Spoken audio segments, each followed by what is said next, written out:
up sleeves and your skull t-shirt. You said, what did you do with him today? And sniff me out like I was Tanqueray. 'Cause you're my fella, my guy. Hand me your Stella and fly. By the time I'm out the door, you tear me down like a Roger Moore. I cheated myself like I knew I would. I told you I was trouble. Yeah, you know that I'm no good.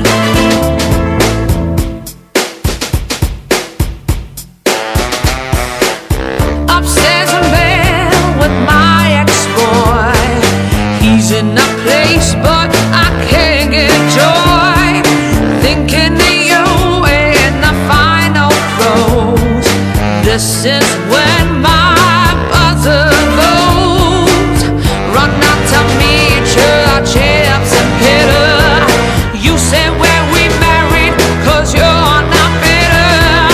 There'll be none of him no more. I cry for you on the kitchen floor. I cheated myself like I knew I would. I told you I was trouble.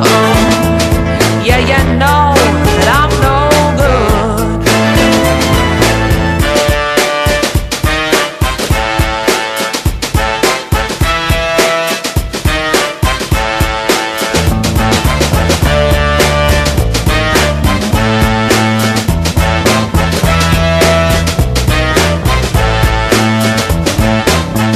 Sweet reunion, Jamaica and Spain.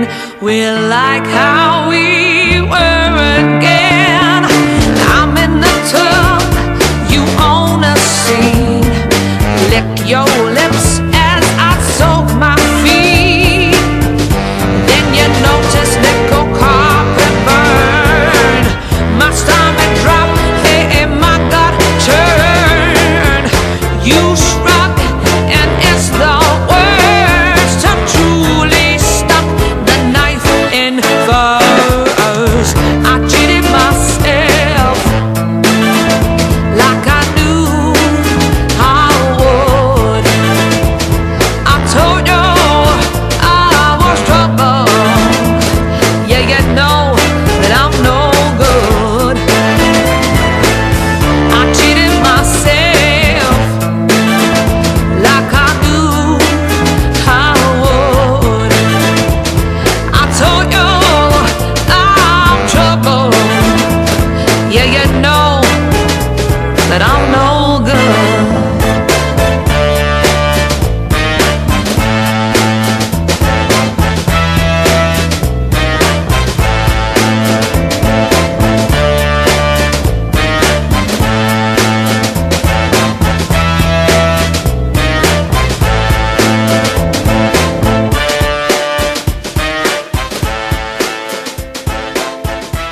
The wonderful sounds of Leona Ray. Thank you, Mark. That's very That's nice. very, very good. Thank you. Glad you liked it. I liked Amy Winehouse's music. I liked Amy Winehouse's stuff, and it's good to hear other people doing their version. And I love that you've got a very soulful sound. Thank you very much. You have. Now we've had an email in which just simply says, let me see where it is. It simply says, Leona Ray, one word, amazing. Oh, So you've got a fan. That was Karen who sent that in. So thank you very much. That's very kind. Yes, people do listen. Oh, there you go, eh? There you go. We've been. You were going to tell me how many people might be listening. I was like, don't Oh, tell no, me. I'll tell you after the show potentially how many people have been listening. But no, it's great. Now you were telling me as well that you did a solo cabaret stint out in Cyprus. Yeah, that's right. Yeah, out near Ayanapa. I was there for 7 months.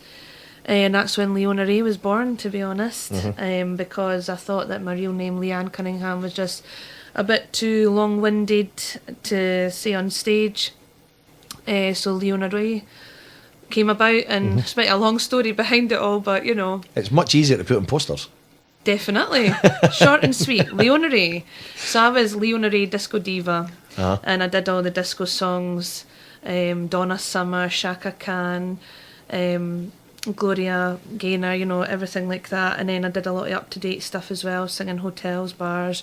It was great. It was great. But and that was the first time I sang solo, so I certainly learnt a lot and knew that that's what I wanted to do from then on. Well, I do love singing with a band, though, to be fair. Well, that's right. I mean, it's different styles for different places. You know, I would love the luxury of being able to sing with a live band. Everybody, Oh, definitely. I'd love a 64-piece orchestra that you could take about with you, but unfortunately, that's, you know, the budgets certainly aren't there in most venues. So we have to do self-contained as well. Yeah, I would love to sing. Really, I'd love to sing with a big soul band with a brass section. That would be my dream. Yeah, And I'm with you on that. Definitely. Yeah, that would. Just like the whole atmosphere would be different. You know, the music would just, it would just, you know, flow through you, and you just, like, I can't actually get out in words. No, but I feel. I know exactly. You know, I know exactly what you're saying without you saying it. But you know, that would be the sort of ultimate dream would be to perform, you know, with a big band, with a brass section all the time. You know, it'd be fantastic. Just to walk on the stage, somebody gives you a mic, and then you walk off. Yeah, that's it. Hi. That's my kind of gig. Definitely.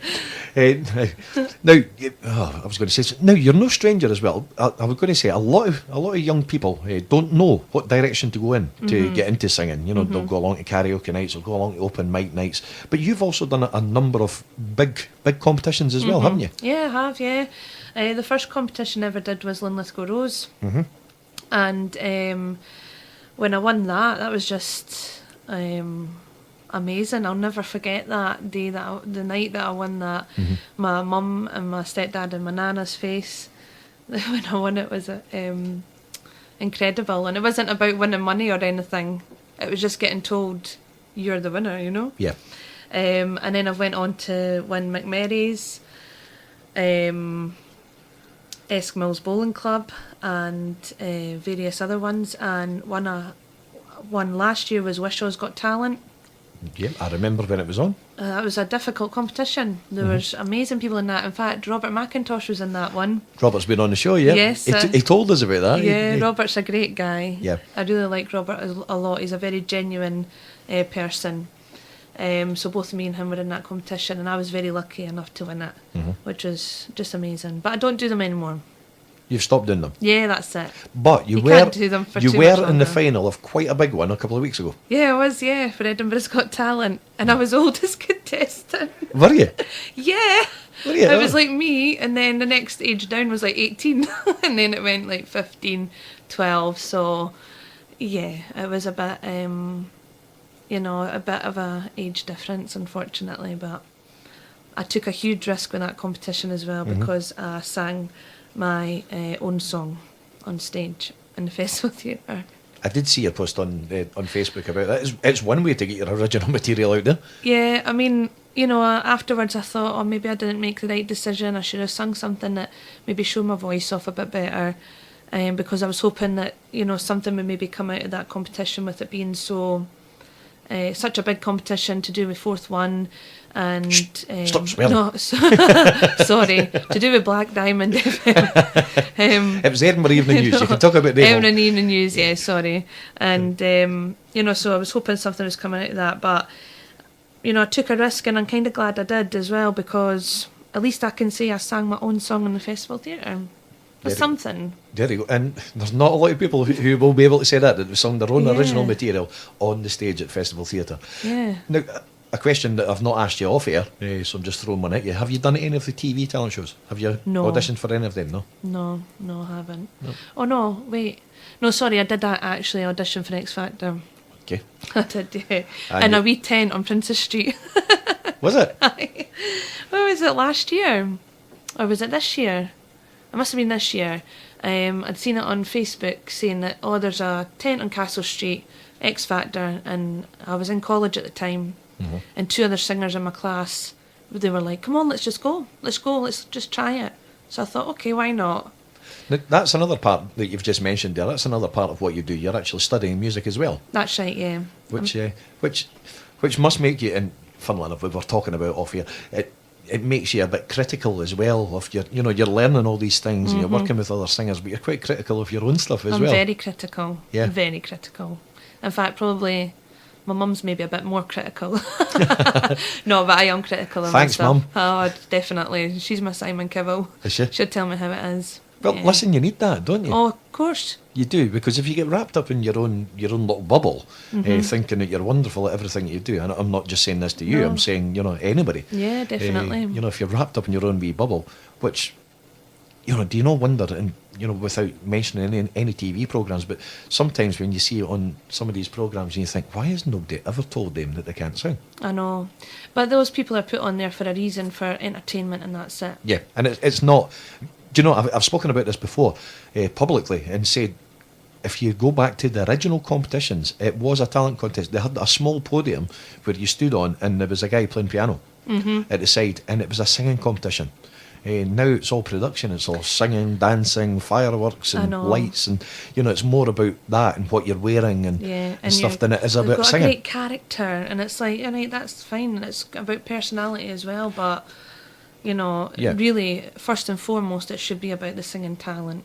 Definitely. I mean, obviously, the one that does for variety, that's fine. All different things, and variety. I love seeing variety on stage, and and I'm showing my age now, remembering the Sunday night that it played in variety shows and stuff. Or the Royal Variety Show that you have every year. That's great, showing different things. But when it comes to an actual singing competition, it should be a singing competition. Yep, it's all about making money Of course it is. for the producer.